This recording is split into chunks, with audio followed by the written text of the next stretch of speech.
요즘 LLM 정말 대단하죠? 그런데 이 거대한 AI를 어떻게 길들이는 걸까요? 오늘 이 시간에는 최첨단 AI를 어떻게 하면 더 유용하고 또 안전하게 만들 수 있는지 그 최신 훈련 비법들을 한번 제대로 파헤쳐 보겠습니다. 사실 강력한 AI를 만드는 것 자체는 이제 어떻게 보면 좀 쉬워졌다고 할 수도 있어요.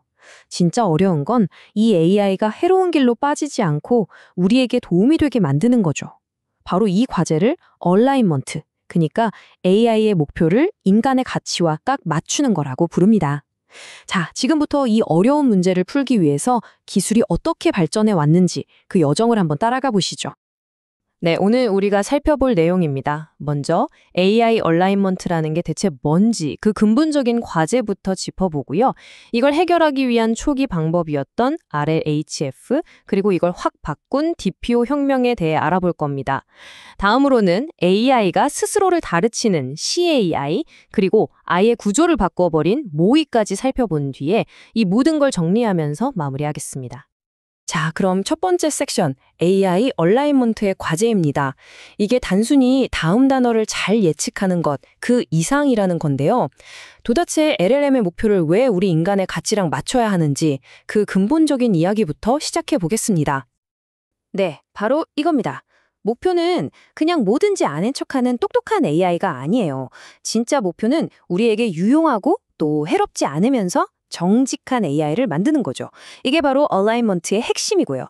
당연히 이런 AI를 만들려면 예전에 쓰던 훈련 방식만으로는 어림도 없겠죠. 완전히 새로운 접근법이 필요했습니다. 그렇다면 이 어려운 얼라이먼트 문제를 해결하기 위해 가장 먼저 등장했던 방법은 뭐였을까요? 바로 이 분야의 문을 연 선구적인 기술이죠. 인간 피드백 기반 강화학습, 우리가 흔히 RLHF라고 부르는 기법을 한번 살펴보겠습니다. RHF, 말이 좀 어렵죠? 이걸 아주 쉽게 비유하자면 마치 AI를 위한 엘리트 코칭 같은 거예요. 그냥 정답만 툭 던져주는 게 아니야. 옆에 전문 심판을 딱 붙여놓고 AI가 내놓는 답변 하나하나에 점수를 매기면서 더 좋은 방향으로 이끌어주는 거죠. 이게 어떻게 돌아가냐면요. 좀 복잡합니다. 자, 보세요. 첫 번째 단계에서는 우리 같은 인간들이 AI가 만든 여러 답변들을 보고 이게 제일 낫다, 이건 별로다 이렇게 순위를 매겨요. 그럼 이 데이터를 가지고 두 번째 단계에서 AI 심판을 훈련시키는 겁니다. 인간처럼 평가할 수 있게요. 그 다음부터는 이 AI 심판이 실제 LLM이 내놓는 답변에 실시간으로 점수를 매기고요. 마지막으로 LLM은 그 점수를 어떻게든 더 높게 받으려고 스스로를 계속 고쳐나가는 거죠. 굉장히 여러 단계를 거치죠. 그래서 강력하긴 한데 좀 복잡하다는 단점이 있었습니다. 방금 보셨듯이 RLHF는 정말 효과적이었어요. 하지만 너무 복잡하고 비용도 많이 들었죠. 그래서 연구자들이 이런 생각을 하기 시작합니다. 아니, 이렇게 꼭 여러 단계를 거쳐야만 할까? 좀 더 간단하고 직접적인 방법은 없을까? 하고요. 바로 이 지점에서 DPO가 등장합니다. 이 둘의 차이가 정말 재밌는데요. RLHF가 AI 심판이라는 제3자를 고용해서 간접적으로 코칭하는 방식이었다면 DPO는 그런 거 다 빼고 그냥 이건 좋은 답변, 이건 나쁜 답변 이렇게 딱 정해진 정답 오답 노트를 가지고 직접 가르치는 방식이에요. 훨씬 직관적이죠? DPO의 가장 큰 혁신은 바로 그거예요. 복잡하게 AI 심판을 따로 훈련시킬 필요가 없다는 것. 이 덕분에 훈련 과정이 훨씬 단순해지고 당연히 계산 비용도 확 줄어들었죠. 그래서 DPO는 정말 순식간에 이 분야의 새로운 표준으로 떠오르게 됩니다. 그런데 말이죠. 이야기가 여기서 끝나면 재미없죠. DPO도 완벽하진 않았어요. 나름의 문제점들이 있었거든요. 그래서 연구자들은 또다시 DPO를 개선하기 시작합니다. 그래서 나온 게 바로 DPO의 여러 변형 버전들입니다. 그 대표적인 예가 바로 IPO와 KTO인데요. DPO의 문제가 뭐였냐면 가끔 너무 승자 답변에만 집착해서 좀 이상해질 때가 있었다는 거예요. IPO는 이걸 막기 위해 너무 과하게 이기려고 하지 마, 적당히 잘하면 돼 라고 가르치는 일종의 겸손한 승자를 만드는 방식입니다. 그리고 또 다른 문제는 승자 패자 데이터를 만드는 게 여전히 비쌌다는 건데 KTO는 이걸 해결했어요. 그냥 답변 하나하나에 좋아요, 싫어요 표시만 해도 학습이 가능하게 만들어서 데이터 만드는 비용을 엄청나게 줄여줬죠. 자, 그런데 한번 생각해 보세요.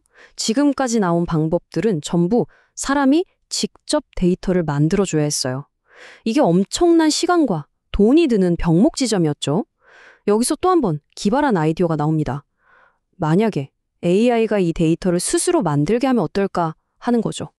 바로 헌법적 AI, 즉 CAI의 시작입니다. 이건 정말 생각의 틀을 바꾼 건데요. 더 이상 인간이 하나하나 가르쳐주는 게 아니라 AI에게 이런 원칙들을 지켜야 해라는 일종의 헌법을 주고 그 헌법에 따라 AI가 스스로 자기 답변을 비판하고 고쳐나가게 만드는 방식입니다. 이 과정이 정말 똑똑해요. 보세요. 먼저 LLM이 어떤 질문에 대한 답변 초안을 만들어요.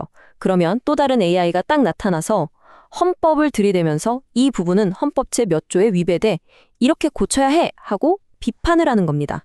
그럼 원래 LLM이 그 비판을 받아서 답변을 수정하겠죠? 그럼 어때요?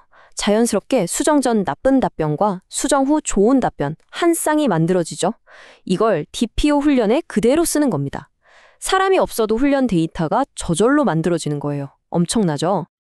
자, 지금까지는 AI를 어떻게 훈련시키는지에 대한 이야기였어요. 이제부터는 아예 판을 바꿔서 AI의 두뇌 구조 자체를 혁신한 이야기로 넘어가 보겠습니다. 훈련 방식뿐만 아니라 뭘 만드느냐의 문제인 거죠. 여기에 정말 멋진 비유가 있습니다. 하나의 거대한 뇌로 모든 걸 처리하게 하지 말고 차라리 각 분야의 전문가들로 팀을 만들자. 이게 바로 전문가 혼합, 모해의 핵심 아이디어입니다. AI의 뼈대 자체를 바꾼 게임 체인저였죠. 이게 어떻게 작동하냐면요. 마치 회사 같아요. 어떤 질문, 그러니까 업무가 들어오면 라우터라고 불리는 일종의 프로젝트 매니저가 먼저 그걸 분석해요. 그리고 이 일은 코딩 전문가랑 언어 전문가가 잘하겠는데? 하면서 딱 필요한 전문가 몇 명만 호출해서 깨우는 겁니다. 그럼 그 전문가들만 딱 일어나서 일을 처리하고 그 결과를 합쳐서 최종 보고서, 즉 답변을 만들어내는 거죠.